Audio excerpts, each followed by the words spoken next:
afar nin ayaa isniintii toddobaadkii tegay lagu soo ogay dacwad xatooyahay oo la xidhiidha musquul dahab ah oo 18 karaad ah oo laga xaday daarta la yidhaahda Plaza Blenheim oo goob madxaf ah oo ku taala dalka Ingiriiska.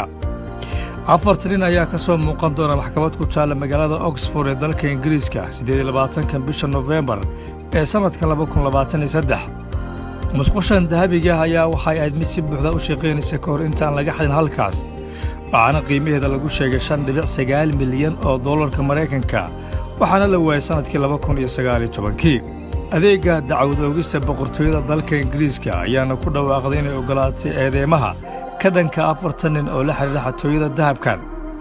booliska dalka Ingiriiska ayaa waxay sheegeen in raggaani markaasi ay sameeyeen fal xatooyahay oo dembi weyn ku ah dalka Ingiriiska, waxaana iminka lagu wadaa in maxkamad la soo taago si markaasi loo marsiiyo sharciga waxa uu ka qabo.